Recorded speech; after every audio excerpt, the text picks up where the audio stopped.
Before I get into the video, or before I get into the story that I'm going to talk about today, I want to ask you a question. I want you to ponder something while you think about the video.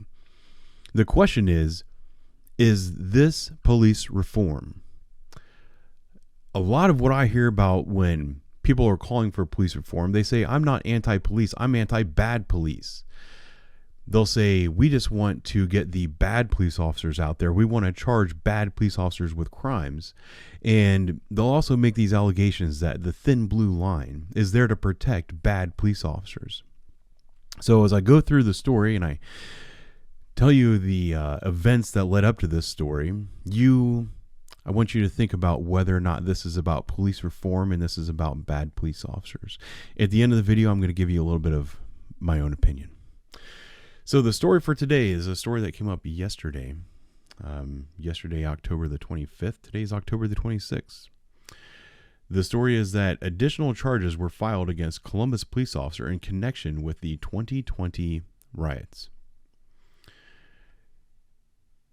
Special prosecutor Kathleen Garber and quote unquote, they forgot to put the quotes in there, independent investigator Rick Wozniak filed additional charges Monday against Columbus police officer already charged for alleged misconduct during the 2020 protests, riots.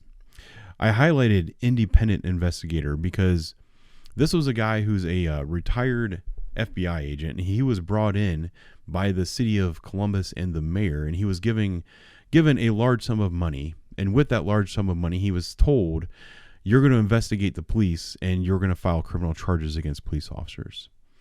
That might be, what's the word I'm looking for? I might have shortened that up a little bit or an abbreviated sentence about what he was told, but that's pretty much what he was told. And that's been his mission ever since he came to Columbus after the riots that occurred in Columbus, Ohio in 2020. So charges filed Monday against Officer Shaw are one count of assault, interference with civil rights, dereliction of duty. The charges stem from the same incident on May 30th, 2020, according to Columbus Department of Public Safety. Here's the tweet from Tara Morgan, the ABC6 reporter who's breaking this story and has done a lot of good reporting on this. New additional charges filed against Columbus police officer Tracy Shaw out of last summer's riots. She could have saved some characters there. Riots, a fourth person identified and interviewed by retired FBI agent paid by the city to investigate, stated Shaw pepper sprayed her and several others. So there was a fourth person that was identified in this use of force that came forward, and they decided that they were going to go ahead and add an additional charge because a fourth person came forward and identified themselves. Here's a story that came out shortly after Officer Shaw was charged, and this is a story where the police sergeants who were basically in charge of Officer Shaw on the day of this use of force came forward and they said during the investigation into this use of force and whether or not it was appropriate, the investigators never came and spoke to us about what was going on that day. I think that would be an appropriate thing for an investigator to do, is talk to someone's supervisor, figure out what the orders were, why this use of force happened. And in my opinion, if I was really interested in kind of solving the whole problem of what went wrong that day, the supervisors would be one of the first people I would talk to. And I would even consider filing charges against the supervisors if I thought that if some orders had been given wrong. So there's a video embedded in this article that is very good. It's an hour and 2 minutes long. I've already watched most of it and then rewatched some of it. I would encourage everybody that has time to at least watch parts of this interview. These two supervisors are going to tell you what happened on that day. I'll summarize what they've said so far. The riots that occurred were so bad, they began on the evening of the 28th, went into the 29th, 30th, and actually continued on for 2 months. By the 30th, the leadership of the division had realized that the scope of what was going on was larger than what we were prepared for. Let's put it that way. So an order came down that all officers had their first day off canceled. Another order came down that all officers not in patrol and not assigned to direct investigatory duties were required to go ahead and put on their uniforms and put on their riot gear and respond to the downtown area. So these supervisors, as well as Officer Tracy Shaw, are assigned to the Columbus Police Academy.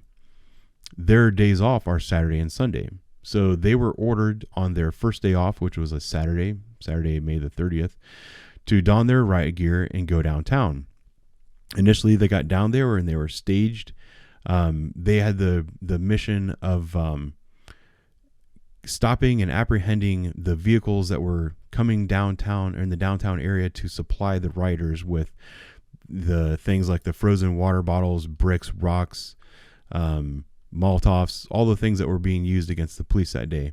They were part of like I think she said a 20 to 25 man group that were supposed to interdict these vehicles, stop them from being able to operate. When they got downtown to their staging area, they were surprised that the riot had actually expanded to the area that they went. So they arrived on scene with 20 officers and not a lot of other equipment, and they had to take care of a small riot that was happening. There were some people who had cornered some security guards, and it looked like it was going to become violent. So they broke that up, then started calling for backup. They spent about an hour being hit with rocks and bottles, and as they stood their ground waiting for backup. Eventually, some units from Columbus Police and then a unit from the Franklin County SWAT team arrived.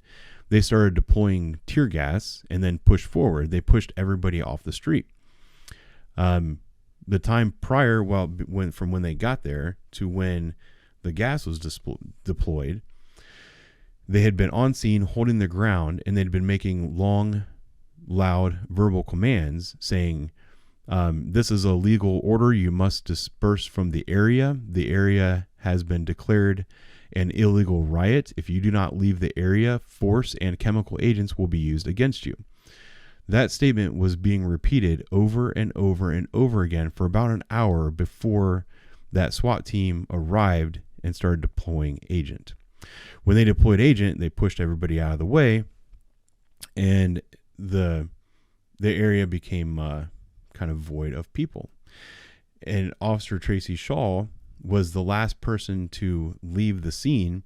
As she was about to leave, she saw a group of people that was about to kind of do an end around and get in behind that force that had just cleared everybody off the road.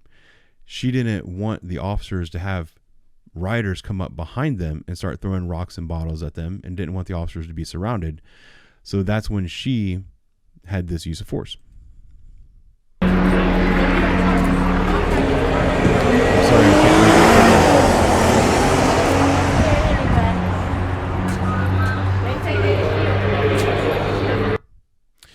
Perhaps I can't. All right.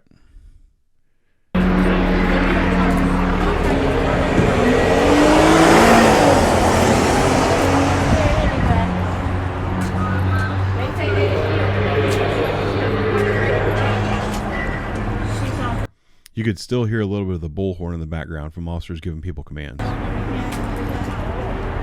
they go. They got the mace. They got the mace. Oh, what the fuck? Oh. I also want to point out that the windows of all the buildings that they're running past right now, they were all busted out, and so they've all been boarded over. So the area that they were in was a very active riot scene. And Officer Shaw deployed a little tiny can of mace and sprayed some people who were illegal participating in a riot. When an area has been declared a riot, everybody must disperse the area, or they are subject to have force used against them. That's how the law works. Everybody must leave the area. And that doesn't mean that you get to leave the area and then you get to come back in the area, because what happens, and what continued to happen for several days until the officers got enough support from other agencies and a lot of other things that happened, is they would push people down the street, and then those people would just go down the road, come back an alley, and get in behind them. The officers have to turn around, come back, and do it all again.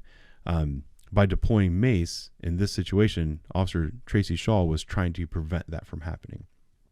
So I also want to show a little bit about what was happening the night directly before this. And this is important for context. So this is going to be a short video from the State House, which is the state capitol for the state of Ohio, and then a little bit of the Ohio Theater, which is right next door.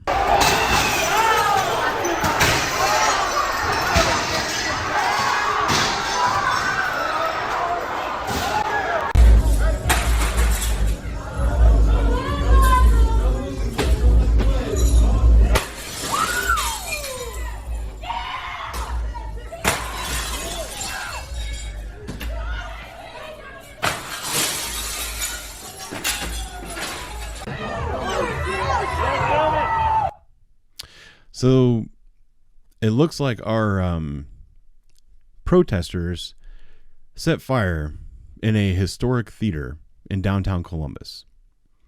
In response to that, the division had everyone's first days off canceled, had everyone that's not usually suited up get suited up, head downtown. And in order to prevent this from happening again, Officer Shaw was forced to spray mace in a couple people's faces. The response to this from the city of Columbus was, well, I already mentioned in another video prior to this, they decided to dismiss over 4,000 criminal cases in the interest of criminal justice. Oh no, in the interest of community justice. So the people who were out there lighting buildings on fire and smashing windows and stuff, their charges were all dismissed because they were deemed peaceful, and that's justice. But what the city also did was they hired 2 law firms. One, they paid over $500,000, and then the other was this quote-unquote independent investigator who's a retired FBI agent that got paid between $50,000 and $75,000, and they paid them to drum up more charges against the officers. There's a little statement here. I'm not going to read the entire thing. This is from Officer Shaw's lawyer. So today's charges it's bad grammar. Or at least maybe I'm not good at reading good grammar. I don't know. Today's charges almost marks the 1 year and 5 month anniversary of when these alleged actions have taken place. Deputy Director Wozniak and Special Prosecutor Kathleen Garber have had approximately 500 days to investigate these charges, and here we are. So the city almost immediately dropped the charges against the rioters, and then they spent 500 days investigating the officers and finding a reason to charge the officers. Now I want to bring you back to my original question. Is this police reform? Because whenever I have a debate with somebody about what it means to have police reform, they always tell me, we're not out here, we're not anti-police. We're just looking for the bad apples. And then they'll accuse me of being part of the thin blue line. And in their opinion, the thin blue line is out there to protect the bad officers. Because for some reason, good officers want bad officers hanging around. I don't understand that. The answer to that question is that, well, Officer Tracy Shaw is not a bad officer. Officer Tracy Shaw is an exemplary officer. Officer Tracy Shaw is one of the best among us. This is not about reform. This is not about catching bad apples. What this is about is finding a reason to charge police officers with a crime, to deflect attention from what's really going on and make it look like the police officers are being bad. Because what started last year on May the 28th in downtown Columbus was an absolute travesty. There were people smashing bus stops, smashing historic buildings, lighting them on fire. People were being pulled out of their vehicles and beaten in the street for doing nothing more than trying to get to and from work. The response to that was to find a reason to charge Columbus police officers with criminal offenses. It's not about reform. It's about obfuscating responsibility for what happened under your watch. And they're making officers like Tracy Shaw a scapegoat. I'm here to tell you unequivocally that I stand behind Officer Shaw and her decisions, And I will tell you, I'll stand on this hill and I will defend it until my death. Officer Shaw is a fantastic officer. She does not deserve what's happening to her. Something needs to change.